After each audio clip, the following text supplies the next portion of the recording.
Welcome to On the Edge with April Mahoney Brains. Here, this is the spot where the conversation is pointed, the guests are sharp, and the responses are never dull. Welcome home, Brains. There's only one requirement to hang out on the edge, is that you open your big brain and close your small mind. Did you bring your thinking caps? It's time to put them on, because the conversation starts now. We're definitely really good friends.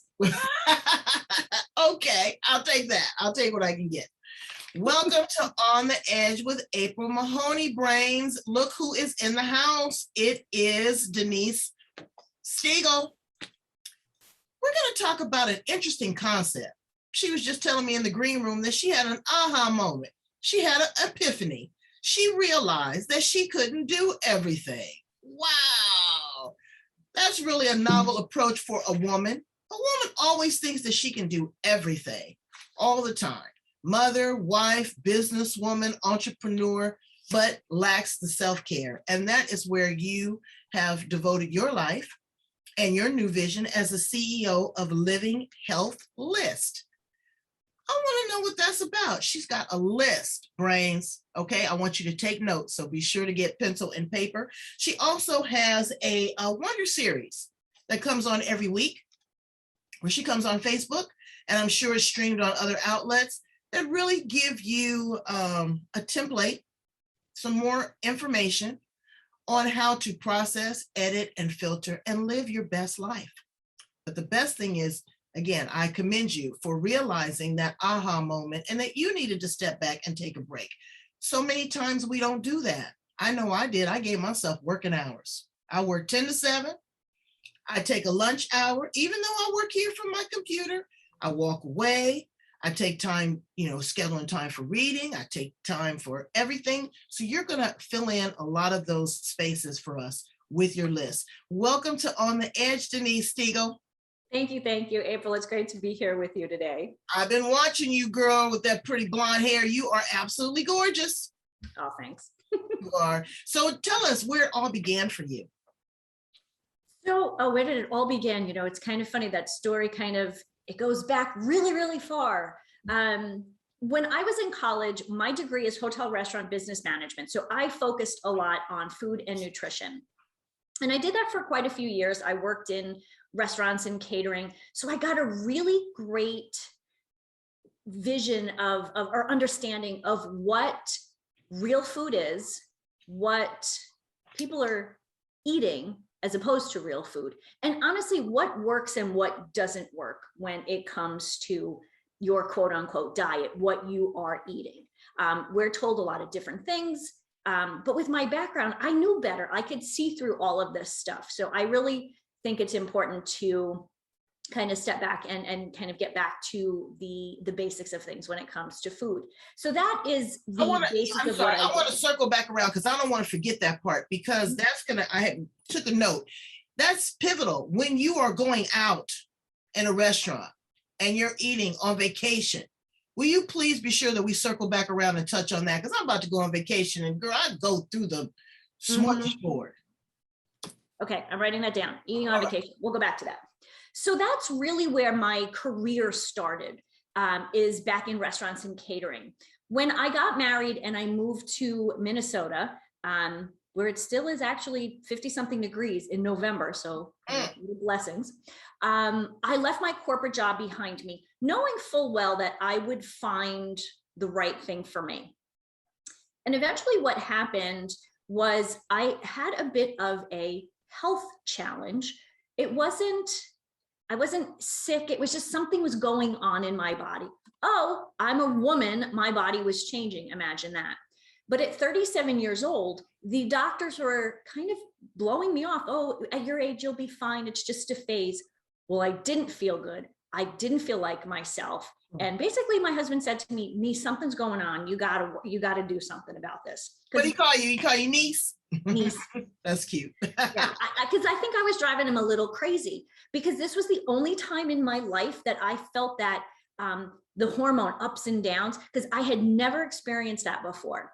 So I kind of stepped back. Okay, so the doctor's not helping me. the prescription that I've been taking, that's not working right now. Who do I turn to? I turn to Dr. Google. Of course, that's what we do. And online, I found everything from this is normal, just, suck it up, buttercup, to, oh, this could be, life-threatening. You could have a tumor. And I'm like, dude, I'm having hot flashes, Right. So what I found with the internet is it's just flooded with information and misinformation. So through my research, I actually came across a website. At the time they were called, I think they're called Women to Women. And I looked on their website and I liked what I saw. I was able to fill out a questionnaire that asked questions that the doctors and the nurses and no one else had bothered to ask. And I sent in that form.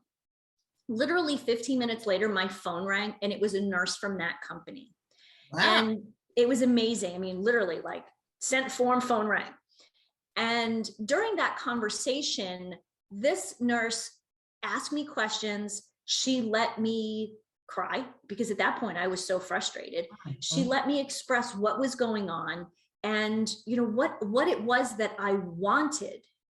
Nobody asked me that, sure, I want the hot flashes to go away, but what was it that I wanted for my life moving forward? Because I was only 37 years old. And to start going through menopause or perimenopause, as we now know that it's called, at 37, I got a long life ahead of me. So those were the questions that she asked. And that conversation was truly the seed that was planted that eventually became Living Healthy List. I like the fact that people can be anywhere and they can get good information if that good information online is provided by somebody who is giving honest, reliable, and unbiased information. The piece that was missing was the connection piece. And that's where Living Healthy List comes in, because we provide the content and the information and the education. Truly what our goal is to excite women, to engage with them, to educate, of course, but also to empower women to make the changes that they need to live that healthy, happy life that they want to live. Not that somebody else wants them to live, but that they want to live. Well, it's the self-actualization. It's coming into your own, and it's also facing your fears. I mean, can you just imagine, like you say, I'm 37 years old. Do you have children? I do not. Okay. And that's something that, whether you opt to or don't opt to, you want to at least have the option. Yes. To do that. And then you're going through these hot flashes, baby. And let me tell you, I am 59 and they are no thrill. But other things come along with that as well. And again, like you say, the information superhighway, you can get run over, brains. Absolutely. All of this information is out there. And of course, the worst sets a momentum. Oh God, I could do this, I could do that. Instead of looking at the low-hanging fruit, assessing where you are, documenting where you are and taking that into your physician. But having a resource like yours is great. So you bring in different subject matter experts to talk about these different things. Tell me a little bit about how you vet your guest. Sure. So we have two things. We have our experts. They're actually experts that are on Living Healthy List. Our guests are for the Wonder Series. So the experts who are on Living Healthy List, these are the people I vet. Right now, most of these people are people I've either done business with personally, or I know personally, or they're first level referrals from those people. So what I find is it's easier to vet people who other people through other people. And what I think is really important is then those conversations from the very beginning are connected. So when I meet somebody who is a referral, we already have a friend in common. So we already have a bond. And so with that, I have a conversation with them, and really it's about education first. Everybody has something, a product or a program or something to sell.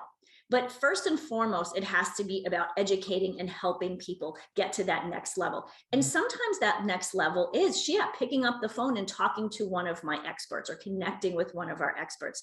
sometimes that next step is the person is just starting and, they're just looking for a direction. So the list is actually a referral service.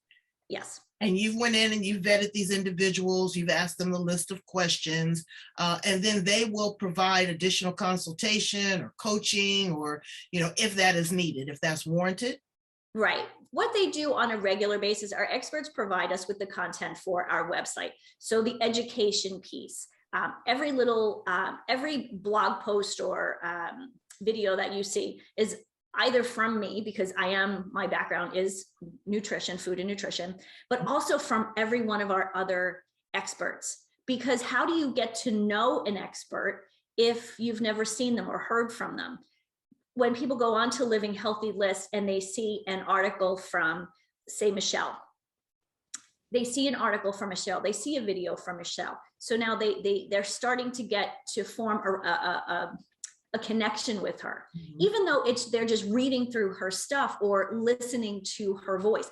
Because sometimes, and this has happened to me, I worked years ago with a coach who I hired. Her voice drove me bonkers. And I hadn't met her prior to our working together. I had read a lot of her stuff. I'd heard a lot of great things about her, but I didn't have that connection. So again, even back then, a connection was missing that I realized that was really essential. If you're going to be working with somebody, whether a coach, a consultant, an expert, whatever they may be, you really need to feel a connection to them. Right. You want that audible orgasm. There you go. That's exactly what I do on the edge. I stimulate your eardrum. That keeps you engaged. If someone can provide you information, but also have a good voice inflection, a good tone, they sound empathetic, they can get excited, you hear some laughter, all of that is stimulating to the heart. That stimulates the entire body. But I want to jump into something before we go into the Wonder Series. Again, I want to go into that area of nutrition. You study that in restaurants.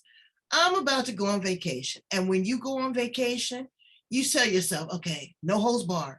I am going to taste the lobster. I'm going to have some etouffee. I'm going to have some dessert, yada, yada, a couple glasses of wine. And then when you come back, you've put on an extra 3 or 4 pounds and you're upset with yourself. How can you find balance when you're on vacation? Enjoy those things. Is it portion control? Is it looking at what your triggers are? I mean, my trigger is bread. I love, the bread. I love the carbs. Me so too. I'll be there. So, what do I do? How do I program my mindset before I even get on the plane to really enjoy myself, but also partake in all the festivities? Well, there's a couple of things, because I agree. I'm actually going to be out of my home office for a couple of weeks and not on vacation, working, but not in my own home. So that, to me, that's the same as vacation. If you're at home, you can control everything. So when you're on vacation, what I like to do is I have these 3 words, the 3 Ps: plan, prioritize, and prepare. And so, you're going to be going to buffets or these really amazing restaurants. The plan is, okay, we're going to go to, we're going to be away for 5 days. We're going to go to 5 amazing restaurants. And maybe some of them are for dinner, maybe some of them are for lunch. Plan those out ahead of time. And if there's more than 5, maybe there's 6 or 7 or maybe 8, prioritize them. Which are the ones that you really want to go to? Or what are the dinners that you really want to have? I mean, you mentioned lobster, you mentioned the etouffee.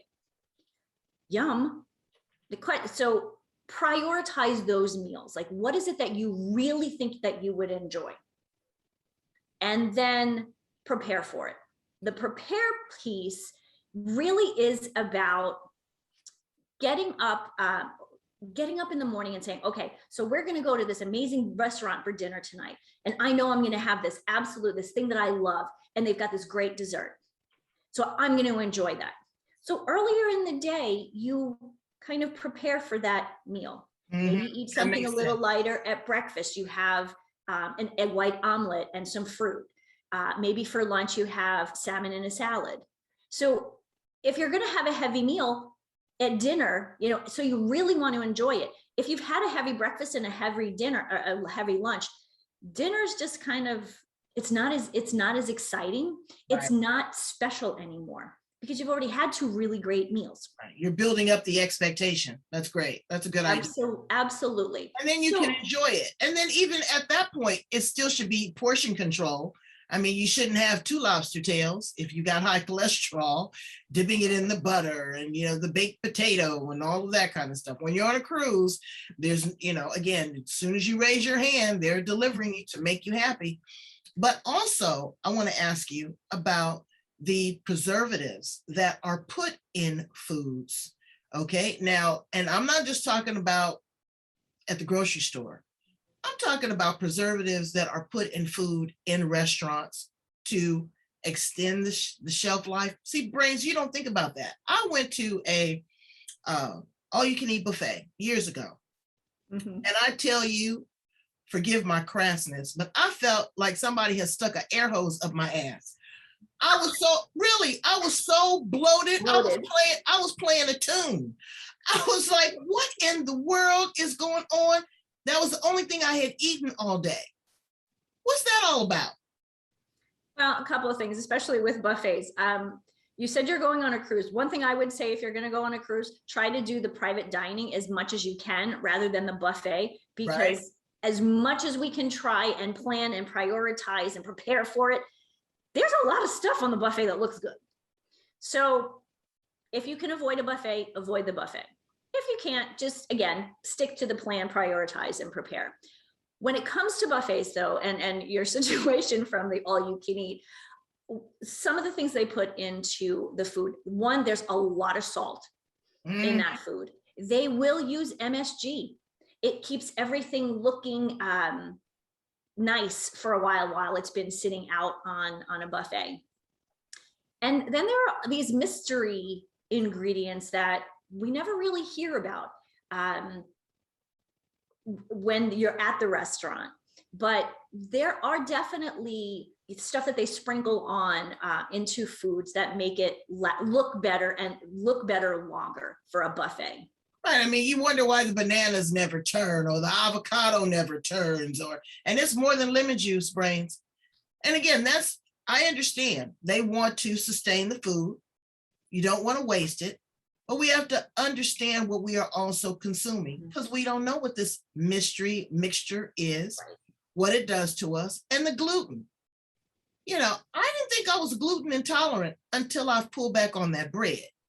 I had no idea. And, you know, now that it's a big $25 word, I'm thinking that they're putting a little bit more in there. When you go down the aisles of the grocery store, I have a side eye, gluten-free, fat-free, sugar-free, organic. These are big buzzwords. These are big marketing dollars for these individuals. It's all about marketing. How do you really know? What I say is shop, you know, every 3 or 4 days, like they do in Europe. Consider Absolutely. A Mediterranean diet, eat fresh, you know, if you can sustain from a lot of meat products. Because remember, Brains, that animal has been dead 2 or 3 weeks before it lands on your plate. And even fish in the bottom of the sea. You know what's going on in the ocean right now, all these oil spills and this, that, and the other. What are some common sense approaches that we can do? Because now eating is kind of scary. Eating is getting really complicated. And with all of the diets and the ways of eating, they've made it really complicated. What I say is to eat real food, mostly plants, quite like Michael Pollan, and then be smart about the protein of choice. So most of your plate should be plant-based, a plant-based plate. Blah, try to say that really fast. It's your vegetables, it's your whole grains, it's your beans and legumes. Those are great sources of nutrition. They give you all the vitamins and minerals you need. They give you all of the macronutrients too that nobody thinks about. You know, we think carbs and fat and protein, and that's it.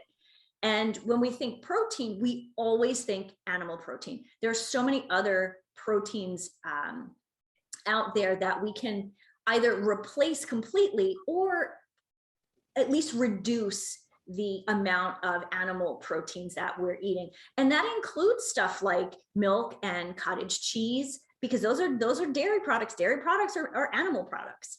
And you know what? What's really the kicker with that? As these animals are vegetarians. Chickens don't eat meat. Cows don't eat meat. Horses don't even eat meat. Gorillas don't eat meat. Elephants don't eat meat. And here we are, consuming the little chickens, the little pigs, you know, all that. So take a look at that, brains. I mean, think about it. Some of the strongest, most prominent species on the planet are vegetarians. Yep. Absolutely. Absolutely. And I know when I follow a more plant-based diet, and I actually have, I love this. I have a professional certification as a plant-based cook. Ooh, and I wow. took that class a little bit by accident. I didn't realize at the time that it was a professional course. I was in a class with people who were opening vegetarian restaurants. Oh, wow. So this was really an amazing class for me because there was a lot of great competition, and competition is good. So when I took that class, it really opened my eyes to vegetarian was so much more than, oh, I'll have a salad. Because that's what everybody says. Oh, I'm getting bored with salads. I took that course so I could show people that there are so many other ways to enjoy plant-based foods that most of us have never heard of. My mom and dad are from England. And when I was growing up, we had the square meal. We had a meat, a potato, and a really overboiled veg. That was what we thought was good nutrition. And it wasn't bad nutrition, but we didn't, have the options that we have today. And you're spoiled because you live in California. You get great fruits and vegetables all year long. Mm-hmm. In Minnesota, it's a lot harder. And so even the food has to travel a long way. And that's something that we do need to think about too, especially when you're thinking, okay, where, cattle, the meat, where's that coming from? Where are the plants? Where are the fruits and veggies coming from? And I think to know that it's better to get fruits and vegetables during the wintertime if you're living up north, from the source possible. Right. And eat what's in season. Absolutely. Absolutely. Farmers markets are your best friend. And if you are going to eat an animal protein, spend the money for it, brains. I go to the butcher shop. Believe me, honey, my filet mignon, you can cut it before you cook it with a knife. It is beef, it's corn-fed, it's fresh kill, it's, those things are important because our body has to digest that. I know one time, I called myself, I'm gonna take one of these cleanse. Denise, woo, baby, it wasn't pretty because I took it and I was okay. But what I did was, due to my ignorance, I reintroduced meat back into my diet too quick instead of gradually. I thought I was gonna die. It took me about 8 days to completely eliminate that. Stop the acid reflux, stop the burping, stop the gas. It was awful. So what that did was, instead of me shunning away from, that type of protein, what I did was I shunned away from not building up good gut and having leaky gut. Instead of, I did the complete opposite because I was like, oh, I don't want to go through that again. But what it is your body is a machine. And I really love the fact that you are a nutritionist, not a dietitian. That's something totally different. Can you explain to us the difference between a dietitian and a nutritionist? One of the things with dietitians, most dietitians work in clinical settings. So they have to follow kind of the guidelines of the hospital or what the government guidelines are, where, as working in nutrition, we focus more on what are the foods that we're eating, not necessarily following the My Plate, which is a government supported program. Right, the food pyramid. Right. Well, it's gone from the pyramid to a plate. And the problem with that is a lot of the money that comes in to support those programs are from, the farmers of America, the dairy farmers. And so is the My Plate really the best for us? Are the dietitians who are working with that really giving the people, their clients, the best information? They're giving them the best information that they're allowed to. Mm-hmm. Where I don't have that restriction and say, and tell them they have to follow the My Plate. I focus more on the true nutrition of each of the foods, and really to focus on, like, what are the foods, like you said, what are the foods that either irritate you or you have an allergy to or an intolerance to, where My Plate basically says you should have a glass of milk every day with your meal. And we know that dairy products could be one of the products that we get a lot of inflammation from, causes a ton of inflammation in our body.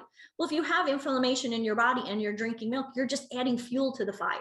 Right. Kind of like when you did your cleanse and you went right back and, started eating meat, like you've cleansed all of that, kind of like you were putting out the fire and then you added more fuel to the fire. And I'm telling you, I burned. I crashed and burned. Let me ask you two other questions. One is blood type. I'm in the middle of reading a book based on your blood type and your nutrition. Everybody is still different, Do you think that there's a direct correlation with that? Could it be? Possibly. I mean, not, I think that, yes, there could be. I mean, they've done some research on it, but like you just said, everybody's different. Just because we have the same blood type doesn't mean that, we don't have, we may not have the same allergies or intolerances. You and I could absolutely have the same blood type, but we have different backgrounds. So there's, things that come from our genetics that play into that too. So it's really not I don't follow that. If somebody comes to me and they really want to follow their blood type diet, I will be very supportive. But I also challenge people to find out why they want to follow that, as opposed to eating real food and really focusing on that more plant-based diet, as opposed to, what I like about a plant-based diet is it's not complete vegetarian. I'm not telling people that they can't eat stuff at all. There's, hey, one of my favorite things, two things in the world: pizza, donuts. I am not, for the rest of my life, not going to eat pizza or not going to have a donut. But a lot of these you're not going to eat the entire pizza of 14 slices, and you're not going to eat the entire dozen of donuts. Right. It's about a balance. It's about a balance. But what happens if I say to someone, you can no longer eat pizza for the rest of your life, the next time they either walk by a pizza joint or somebody near them has pizza, they eat the whole pie because they're like, oh, I can't eat this. And there's that sense of lack. Right. That they are feeling, where, like you said, if you have a slice of pizza with a salad, you've eaten the pizza. It's like I said, it's my favorite thing. I get that yummy taste of pizza. I'm from New York originally. I'm a pizza snob. And you have to slow down, brains, and savor it. Don't just shovel it. I tell this story with a girlfriend of mine, little petite thing. And she says to me, why are you shoveling that food? Just, you're eating too fast. Well, I was embarrassed. Okay. But you know what? It was an aha moment. I really didn't realize it. You're always in a meeting. You're in a hurry. You're constantly doing this, never putting the fork down, never becoming one with your food, never enjoying that meditation, never understanding that you are there to, you are living to eat. You're eating to live. You are not living to eat. Mm-hmm. And so we have to understand that. But also, how do you get your kids to eat their peas is what I want to know. Because my mother, as an example, before she passed away, a few years before she passed away, she had lost her sense of taste and smell. And it wasn't due to COVID. It was medication and all that. And it was horrible. And I think that's probably where I picked up the habit of shoveling my food, because she just kept trying to feel that desire. She was not able to smell it. And if you can't smell, you can't taste. Right. And she was mortified, and she wanted to remember the taste of collard greens and sweet potatoes and, pies and cookies. And no matter what she did, she couldn't get that. So what I did was I said, well, let me incorporate some of her other senses. Let me make her plate more colorful. Let me create more texture. When we're having dinner, let's talk about, oh, do you remember we went on vacation and we picked those greens and how they smelled, sparking a memory in their mind. How can we psych our kids up to start eating better? Well, it's definitely easier to start them young. But at some point, having the conversations with your kids, and actually eating the peas yourself actually kind of is a trigger for kids, whether they're going to admit it or not. They see that, you eat it and it's healthy. Sometimes like with brownies, like I'll put zucchini in the brownies or put the black beans in the brownies, because it's a little bit of a trick, but the kids start to acquire a taste for it rather slowly, but they still acquire a taste for it. What my mom used to do when we were young is she would have us try it. You had to have 3 spoonfuls, because no matter what, the first time you put something in your mouth that's new, you're not going to like it because you're already thinking you're not going to like it. So the second bite, you're kind of going, okay. By the third bite, you kind of know if you like it or not. And so that was a trick. And most of the time, she'd say, so what do you think? And I'm like, well, it's not bad. It's not chocolate cake, but it was, a vegetable, and it tasted fine. Right. It wasn't, it wasn't horrible. Some kids will go, oh, I don't eat vegetables. I don't like green vegetables. Right. And some of my suggestions are the word healthy can be a turnoff. Especially to kids. Yeah. To adults too, because it requires work.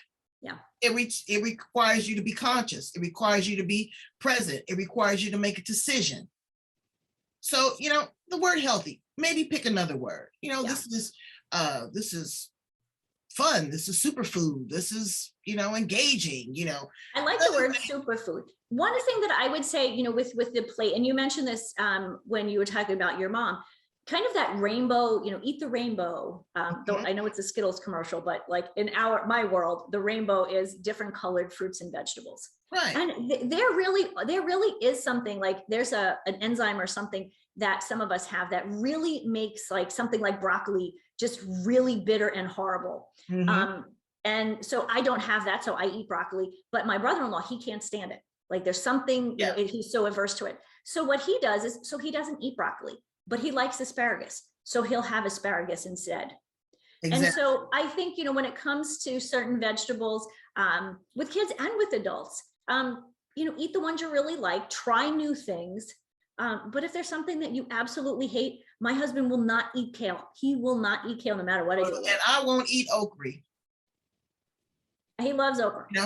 But also don't use your food as a punishment.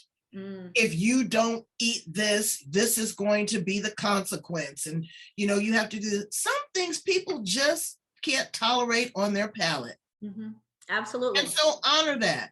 But, provide them an option. Okay, well, maybe you don't like okra. Maybe would you be willing to try, and make it an invitation? Don't make it a demand. My third suggestion is to bring them in the kitchen. The kitchen is the greatest place in the world. There's all of these great cooking shows, baking shows. It teaches your children mathematics. It teaches them how to use the appliance. It teaches them how to wash the dishes. But also it's a bonding again. And then you have that meditation that you're working together. You're mentally focused on creating this great thing. And then when you present it to your family or you eat it, oh my God, there is the reward. So there's a lot of good things that you can psych your kids out brains and get them to eat right and quit these fast food restaurants. I remember when this, particular fast food restaurant came out, baby, you could not get me to eat at home. We had to pull through there every single day or I would just fall all out. But the food was a little bit different. But then my mother was like, you know what? This is not working for you. Mm-hmm. This is not working for you. And so she started, okay, well, this is your reward. If you do X, Y, Z, then this is, a part of the reward package. This is not the norm. And now the price of fast foods, my husband picked us up 2 burgers, some fries yesterday, $27. Wow. Yeah. Who does that? So where is that cheaper? Because a lot of people say, oh, it's cheaper to eat at, a fast food I don't know restaurant than where. it is to go. And the meat it's soybean. It's not even real beef. You can't identify. I know we were on a plane one time and the stewardess brought my brother his food and he says, I cannot identify this piece of chicken, so I will not be eating it. One time I had a chicken leg that looked like a turkey leg. It was on steroids. You got to pay attention to that. And you have a choice, brain, not to eat it. You can eat everything around it. You don't have to eat that. So Absolutely.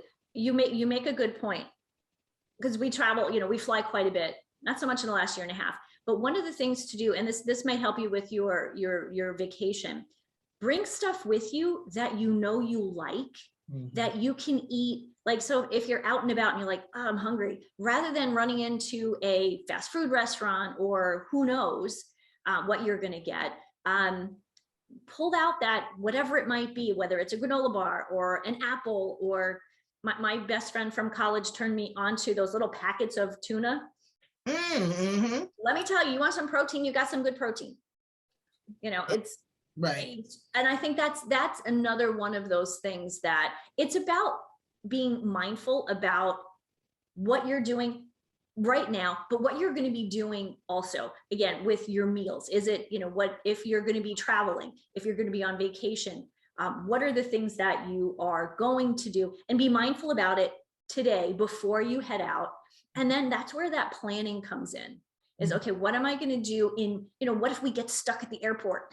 Right. Airport food is horrendous. Oh my God. And that's what's happening right now. Everybody's getting stuck at the airport. One thing I forgot to also add to that is, brains, grow a garden. Grow a garden. I don't care if you live in a swanky high rise in Manhattan. They have these outdoor gardens, but to actually see the fruit of your labor, to plant some seeds and see a little strawberry bloom or a tomato, and then you take it off and the taste is incredible. To teach your children how to cultivate the soil and understand where their food is actually coming from, it will turn things around 110%. Before we conclude, I want you to share with us a little bit about the Wonder Series. Sure. What is going on in that space? Sure. I love doing the Wonder Series. The Wonder Series is your weekly chance to think outside the box, to look at your life from another perspective, to open your mind to opportunities, and then realize what your life could be like once you do that. And so it's about being mindful, and for 30 minutes every Wednesday, I talk to an expert in different areas of health, wellness, personal development, and bringing more fun into life, because we need that. And what I love about the Wonder Series is we really talk about whatever the topic of the month is. So this month we're talking about gratitude and thankfulness. And actually it's really exciting. My friend, David George Brooke, who is that gratitude guy, he's going to be my guest tomorrow. And he's the gratitude guy. We're talking about gratitude. I mean, who better to invite to a conversation than somebody who lives and breathes that? So that's what I try to bring to the Wonder Series, is the people who are already emulating that behavior that we all want in our own lives. Right. And gratitude is latitude, and it will change your attitude. Yes, ma'am. And that's what you have to do, brains. You got to change your attitude about things, because everything has been so compartmentalized. We've been so unhappy. We've been restricted. We've had to eat what your mother that can't cook has prepared.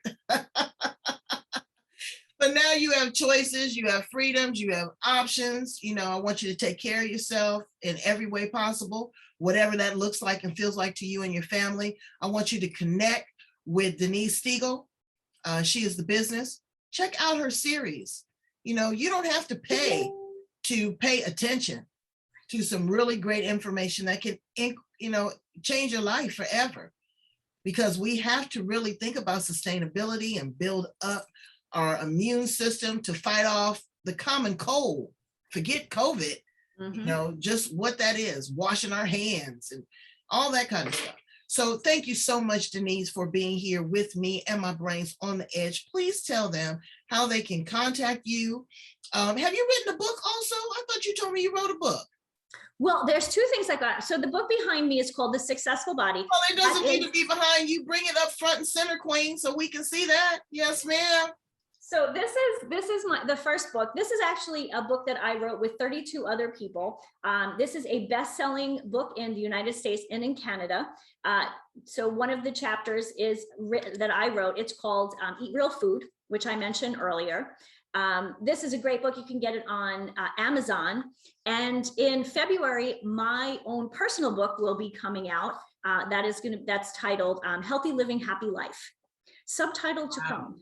Wow. Well, again, like I said, you got a choice, brains. And I know it's hard, you know, but just think, when you were an infant, you only had milk, and then you were introduced to solid foods, and then you got introduced to fast foods, and then you got introduced to making your own choices. So as they say, once an adult, twice a child. Now we have to regress. Now we have to settle into who we are and understand our food restrictions.